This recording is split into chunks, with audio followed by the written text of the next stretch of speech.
Hello whiskey lovers, and welcome to another one of Mark's Whiskey Ramblings, the 4th of July. So a big shout out to my American friends. I know there's many of you watching. It is Independence Day, so enjoy your day off. And what better excuse than to try an American whiskey? As if I need an excuse. Anyway, let us try the Elijah Craig 12-year-old. It is a bourbon, a Kentucky straight bourbon whiskey. And legend has it that Elijah Craig was a reverend, a pastor in Virginia, and he is known as the father of bourbon because, again, according to legend, he was one of the first to build a distillery in 1779. Now, I was not able to find much about him, but truth be told, I didn't look very hard. I just wanted to get started on this whiskey. Nowadays, Elijah Craig is produced at the Heaven Hill Distillery. And Heaven Hill, the distillery, was only built 2 years after Prohibition came to an end. The master distillers of Heaven Hill are actually descendants of the famous Jim Beam family. Joseph Beam, for example, he is the cousin of the famous Jim Beam. And nowadays, even nowadays, the production at Heaven Hill is run by Parker Beam and his son Craig Beam.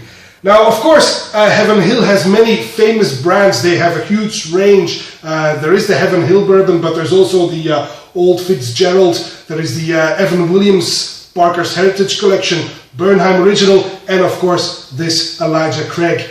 Now, in 1996, the distillery was hit by lightning and a huge fire erupted, and over 90,000 casks of the Elijah Craig bourbon were lost to the huge fire. There was this river of fire. There's imagery that exists of that. And if it weren't for friendly bourbon producers in the neighborhood who helped out Heaven Hill, we might not have had Heaven Hill today. We might not have Elijah Craig today. They might have gone out of business.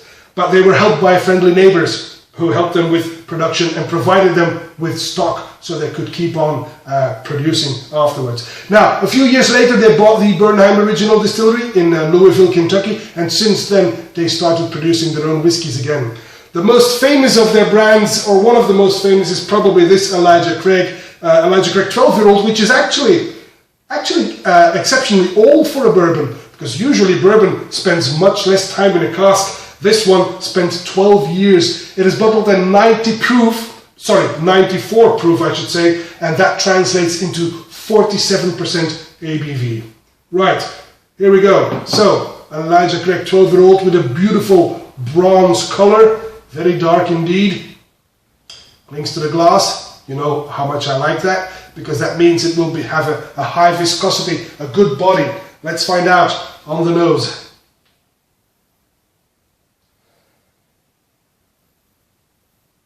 Well, it's a well-integrated nose, and I get some caramelized oranges and some fresh apples. But also I get some caramel, some brown sugar, some toasted oak, vanilla, obviously, and a hint of leather. But like I said, it is well-integrated. This is good on the palate.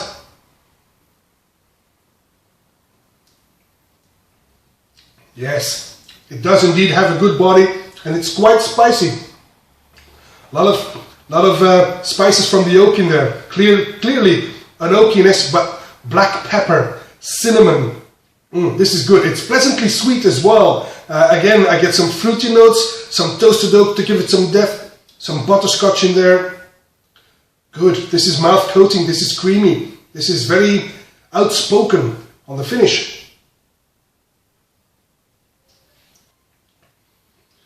The finish is quite short, actually, on oak and spices again, leaving the mouth dry once it's gone.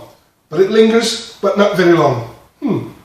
Gotta get me some more. Anyway, this is clearly bang for your buck, a 12-year-old bourbon, and it's really affordable, and it's really, well, it's much better than the bottom shelf stuff that you can find in many liquor stores. This one is well worth your time. So again, happy Independence Day to all my American friends and all the others among you. Have a nice day. That's all for this Whiskey Rambling. Short but sweet. Have a nice day, and see you again at one of Mark's Whiskey Ramblings real soon. And until then, may the malt be with you.